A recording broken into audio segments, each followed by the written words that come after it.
बिस्मिल्लाहिर्रहमानिर्रहीम। अस्सलाम वालेकुम डियर स्टूडेंट्स। आज हम क्लास 8 में एक नया यूनिट स्टार्ट करते हैं जिसका नाम है बायोटेक्नोलॉजी। 2 यूनिट्स में हमने बुनियादी चीज़ बायो सेक्शन के एक्सप्लेन किए हैं। ये यूनिट इंटरेस्टिंग भी हैं और ये यूनिट आपके लिए इम्पोर्टेंट भी हैं और इंतहाई इंफॉर्मेटिव भी हैं, जिसमें कुछ इंटरेस्टिंग इंफॉर्मेशन आपको मिल जाएगी। तो सबसे पहले बायोटेक्नोलॉजी जब हम स्टडी करेंगे ये यूनिट, तो आप क्या क्या चीज़ें इसके बाद कर सकते हैं। आप बायोटेक्नोलॉजी डिफ़ाइन कर सकते हैं, किस तरह डीएनए अपने कॉपीज़ बनाते हैं, डीएनए जीन्स और क्रोमोसोम के दरमियान क्या ताल्लुक़ हैं, बैक्टीरियम क्या है, किस तरह हम बैक्टीरिया में जीन इंट्रोड्यूस कर सकते हैं, मुख्तलिफ़ किस्म के प्रोडक्ट्स जो बायोटेक्नोलॉजी की वजह से हमें मिलती है वो हम आइडेंटिफाई करेंगे। जेनेटिक मॉडिफिकेशन, ठीक है। तो ये तमाम चीज़ें जो हैं इंशाल्लाह इस यूनिट के पढ़ने के बाद आप लोग काबिल होंगे, एबल होंगे कि आप ये कर सकेंगे, ठीक है। सबसे पहला, जब हम यूनिट के टाइटल पर नज़र डालते हैं तो पहला क्वेश्चन ये है जहन में आपका कि बायोटेक्नोलॉजी क्या है। What is biotechnology? बायोटेक्नोलॉजी हमारे पास साइंस का वो ब्रांच है जिसमें हम लिविंग चीज़ों को इस्तेमाल करते हैं, न्यू प्रोडक्ट उससे बनाते हैं। किस चीज़ के लिए? इंसानियत की भलाई के लिए। It is the use of living organism और processes to make product useful for mankind. जानदारों को इस्तेमाल करना, जिंदा चीज़ों को इस्तेमाल करना या उनके प्रोडक्ट्स को इस्तेमाल करना, किस चीज़ के लिए? इंसान की भलाई के लिए। तो ये ब्रांच साइंस का क्या कहलाता है? ये कहलाता है बायोटेक्नोलॉजी। अब आते हैं उस डिफिनेशन की तरफ जो हमारे बुक ने कोट किया है, ठीक है। तो the use of living organism और their product for the welfare of mankind is called biotechnology. Biotechnology हमारे पास वो ब्रांच है जिसमें हम क्या करते हैं, जानदारों को इस्तेमाल करते हैं या उसके प्रोडक्ट्स को इस्तेमाल करते हैं। किस चीज़ के लिए? इंसानियत की भलाई के लिए। The ultimate goal of this field is to improve the yield of product from living organism by making modification in their DNA. Ultimately हमारे पास बायोटेक्नोलॉजी का गोल क्या है, क्या चाहता है बायोटेक्नोलॉजी, इसकी वजह से हम क्या कर सकते हैं। इसी वजह से इम्प्रूवमेंट आती हैं यील्ड, पैदावार में, लिविंग ऑर्गेनिजम्स की पैदावार में इम्प्रूवमेंट आना। किस तरह हम ये इम्प्रूवमेंट ला सकते हैं? उसकी डीएनए में चेंजेस करके। अब फिर फर्दर इसमें हम पढ़ेंगे कि किस तरह हम डीएनए में चेंजेस करेंगे एक ऑर्गेनिजम्स की। डीएनए वाली बात प्रीवियस क्लासेस में हमने ऑलरेडी क्लियर की है। Major breakthroughs in biotechnology. Biotechnology में जो मेजर इवेंट्स या जो बड़े बड़े काम हुए थे, कौन से सेंचुरी में थे और वो कौन से काम थे, तो वो इस टेबल में है। सबसे पहले प्री 20 सेंचुरी। प्री 20 सेंचुरी का मतलब ये है कि 20 सेंचुरी से पहले कौन कौन से काम हुए थे। Identification of living cell and bacteria, discovery of smallpox and rabies vaccine. Rabies वो वैक्सीन्स होते हैं जो कोई बंदा जो है वो बौला कुत्ता वो काट देता है, मैड डॉग, तो इसके बाद वो जो वैक्सीन इसके लिए इस्तेमाल होती है वो रेबीज़ का वैक्सीन कहलाता है। वो रेबीज़ वैक्सीन इसलिए कहलाते हैं कि जो वायरस होता है वो रेबीज़ वायरस है। स्मॉल पॉक्स हमारे पास एक बीमारी है, वायरल डिजीज़ हैं, तो उनका वैक्सीन। आर्टिफिशियल स्वीटनर्स, वो जायके जो हम आर्टिफिशियल केमिकल से बनाते हैं, जो मुख्तलिफ बेवरेजेस का, मशरूबात के होते हैं, बिस्किट के जायके होते हैं, इसके अलावा टॉपीज़ का जो या जायका होता है, बबल का जो जायका होता है, इसमें तमाम आर्टिफिशियल स्वीटनर यूज़ होते हैं। जिस तरह जायका आप चाहते हैं आप उस तरह जायका उसको देते हैं। तो ये 20 सेंचुरी से पहले ये दरियाफ्त हुआ। डीएनए एंड क्रोमोसोम्स, ये तो ऑलरेडी इस वर्ड से हम वाकिफ़ हैं। 20 सेंचुरी में फिर क्या हुआ? पेनिसिलिन। पेनिसिलिन हमारे पास एंटीबायोटिक्स हैं। क्या चीज़ हैं ये? एंटीबायोटिक्स हैं। सबसे पहला जो डिस्कवर्ड हुआ था। दूसरा 3D स्ट्रक्चर ऑफ डीएनए, इससे पहले हमें डीएनए का स्ट्रक्चर वाज़ेह नहीं था, तो 20वीं सेंचुरी में 20वीं सदी में डीएनए का स्ट्रक्चर हमें वाज़ेह हुआ, क्योंकि 3D में हम फिर 3 डायमेंशन से वो स्ट्रक्चर देख सकते हैं। इसके अलावा फेब्रिकेशन ऑफ आर्टिफिशियल लिम्स, इसके अलावा cloning of first mammal sheep clone डोली। डोली जो शीप थी वो क्लोनिंग प्रोसेस हुई। क्लोनिंग प्रोसेस इतने डिटेल में तो नहीं जा सकते, आपके लेवल का नहीं है, पर हम उसने एक शीप तैयार की थी विदाउट द जो है fertilisation of male and female gametes. एक आम सेल उन्होंने इसमें इस्तेमाल किया था जिस्म का। 21st सेंचुरी में vertebrate, invertebrate and bacterial genome sequence. Vertebrate वो होते हैं जिनका बैकबोन होता है, इनवर्टिब्रेट वो होते हैं जिनका बैकबोन नहीं होता, ऑलरेडी हमने एक्सप्लेन किया है। और बैक्टीरिया का जीनोम सीक्वेंस, उनके जेनेटिक्स की स्टडी जो थे वो 21st सेंचुरी में आई। Completion of human genome sequence, ये ह्यूमन जीनोम सीक्वेंस एक प्रोजेक्ट था, ह्यूमन जीनोम एक बड़ा प्रोजेक्ट था जिसमें उन्होंने तमाम वर्ल्ड के मुख्तलिफ ममालिक से वो सीक्वेंस कलेक्ट किए लोगों के। Completion of human genome sequence यहाँ पर 21st सेंचुरी में ये कंप्लीट हुआ कि हम टोटल हमारे पास जीनोम जो है वो हम रीड कर सकते हैं, उसके चेंजेस या इसके बारे में जो इंफॉर्मेशन है वो 21st सेंचुरी में कंप्लीट हुई। सीक्वेंस ऑफ राइस जीनोम, चावल का जो जीनोम होता है उनका सीक्वेंसिंग करना।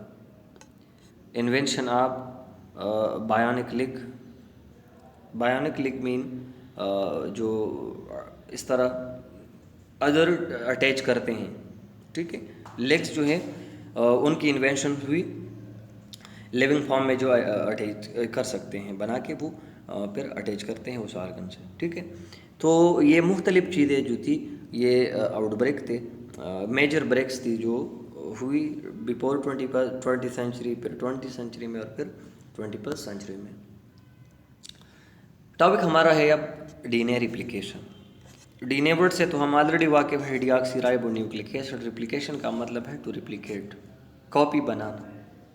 तो जिस तरह हमें मालूम है कि डीएनए हमारे पास बुनियादी एक हेरिडिटी मटेरियल है, लिविंग ऑर्गेनिजम्स, और ये रिस्पॉन्सिबल हैं ट्रांसफॉर्मेशन ऑफ कैरेक्टर के लिए एक जनरेशन से दूसरे जनरेशन में।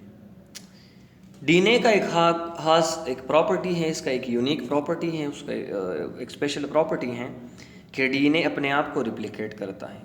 डीएनए अपने आप की कॉपी बनाता है, एग्जैक्ट कॉपी बनाता है अपने आप की तरह। इस रिप्लिकेशन प्रोसेस के दौरान डीएनए सिमिलर कॉपी बनाती है। DNA replication take place in the nucleus during cell division. Cell division क्या है? सेल तकसीम होने का जो अमल है, तो उसमें डेफिनेटली जब एक सेल दो में तकसीम होती है तो इसका डीएनए भी तकसीम होता है, ठीक है। इसमें स्टेप्स क्या क्या हैं? डीएनए रिप्लिकेशन में 2 स्टेप हैं। कितने स्टेप हैं? 2 स्टेप्स हैं। जो सबसे पहला स्टेप है, the first step in DNA replication is the unwinding of the double helical structure of DNA molecule. एक बात तो यहाँ ये वाज़ेह हुई कि डीएनए का जो स्ट्रक्चर है ये डबल स्ट्रैंड है, डबल स्ट्रक्चर है, 2 स्ट्रैंड एक दूसरे के साथ है। अब कमिंग अप मैं पिक्चर में आपको दिखाता हूँ। तो सबसे पहला स्टेप डीएनए रिप्लिकेशन में ये होगा कि ये जो 2 स्ट्रैंड हैं ये अनवाइंड होंगे, ये एक दूसरे से सेपरेट होंगे। तो ये पहला स्टेप है। दूसरे स्टेप में क्या होता है? ईच ऑफ दी स्ट्रैंड्स, अब जो 2 स्ट्रैंड्स है हमारे पास, produce a new strand using all the 4 type of nucleotide present in the nucleus. ये जो 2 स्ट्रैंड्स अब हमारे पास है, ये क्या करेंगे? ये अब 2 नए स्ट्रैंड्स एक दूसरे के साथ कंस्ट्रक्ट करेंगे। इसी तरीके से 1 DNA molecule produce 2 daughter DNA molecule. एक डीएनए मॉलिक्यूल क्या करता है? वो 2 डॉटर डीएनए मॉलिक्यूल पैदा करते हैं।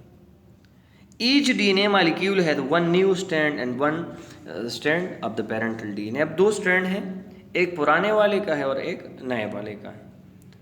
द 2 डॉटर स्ट्रैंड या the 2 daughter DNA molecule are the exact replicates of each other. ये एक दूसरे के साथ बिल्कुल एक जैसे होते हैं। फिगर में आपको मैं एक्सप्लेन करता हूँ। तो ये हमारे पास स्टेप नंबर फर्स्ट है, step number first and DNA replication.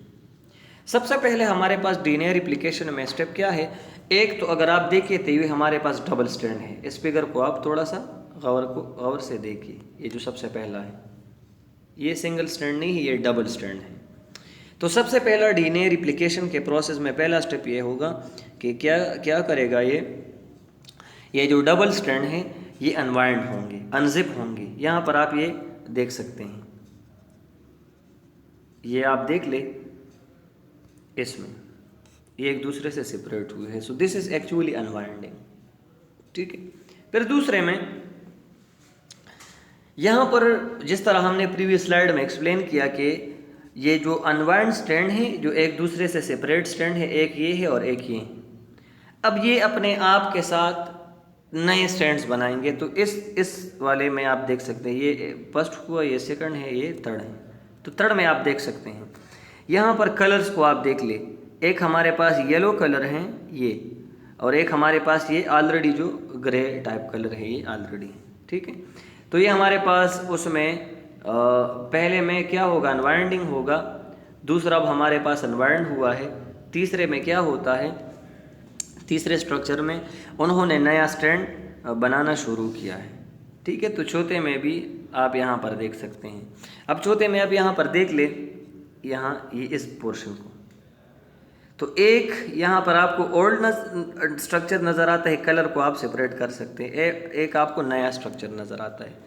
तो यहाँ पर जो येलोविश कलर हैं, यहाँ पर ये हमारे पास डॉटर डीएनए है जो अब नया स्ट्रैंड बना है, और जो हमारे पास ऑलरेडी ये ग्रे टाइप कलर है ये हमारे पास वो पेरेंटल है, जो ऑलरेडी पहले से मौजूद थी, अब उसने सिर्फ अपनी एक कॉपी बनाई।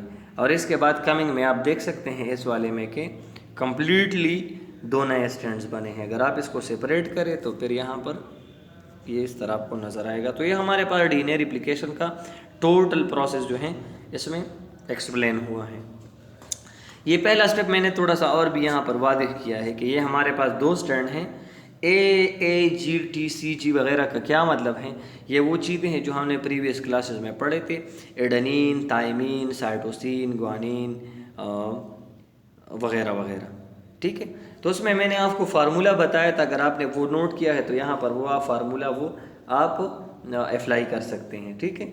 यहाँ पर आप फार्मूले के लिहाज से अगर देखिए तो यहाँ पर हमेशा AT के सामने है, एप्पल एंड ट्रीज वाला फार्मूला, ठीक है, और C जो है वो G के सामने है, कारिन गेराज वाला फार्मूला, ठीक है। तो ये हमारे पास अनवाइंडिंग का स्टेप है कि एक दूसरे से सेपरेट होते हैं। अब अच्छा, कमिंग में ये बुक वाला जो पिक्चर मैंने यहाँ पर इसमें इसकी भी फर्दर एक्सप्लेनेशन है, पर जो पिक्चर मैंने आपको ऑलरेडी स्लाइड वो एक्सप्लेन की तो इससे मोर सिंपल है और मोर ज़्यादा वाज़ेह भी है, ठीक है। तो यहाँ पर स्टार्ट से आप देख सकते हैं कि ये नाइट्रोजीनियस बेस्ड है, जो ऑलरेडी एडेनिन, थाइमिन, साइटोसिन और ग्वानिन वाली की हमने बात की। तो सबसे पहले क्या होगा, सबसे पहले स्टेप में ये डीएनए अनवाइंड होती हैं, अनजिप होती हैं। इसके बाद यहाँ पर उन्होंने ये ओरिजिनल स्ट्रैंड है, ये आउटसाइड पर जो हैं, इन ओरिजिनल स्ट्रैंड के साथ साथ नए स्ट्रैंड बन जाते हैं, ये नए स्ट्रैंड हैं, ठीक है। फिर ये जब कट ऑफ होती है तो ये हमारे पास एक नया डीएनए बन जाता है। तो इसी तरीके से इसकी रिप्लिकेशन का प्रोसेस है। आपके लिए बेटा असाइनमेंट ये होगा इसमें कि write and memorise definition of biotechnology. आपको बायोटेक्नोलॉजी का डेफिनेशन राइट भी करना है, वो मेमोराइज भी करना है। दो डेफिनेशन है इसमें, आप दोनों लिखें। इसके अलावा डीएनए रिप्लिकेशन में जो स्टेप्स हैं दो, आपको ये भी लिखने हैं। और ये जो फिगर था, जो सिंपल फिगर मैंने ड्रा किया है उसमें डाला है वो स्लाइड में, आप वो भी अपने नोटबुक में ड्रा कर लें। आज के लिए इंशाल्लाह ये काफ़ी हैं, फिर फर्दर कमिंग क्लास में पढ़ेंगे।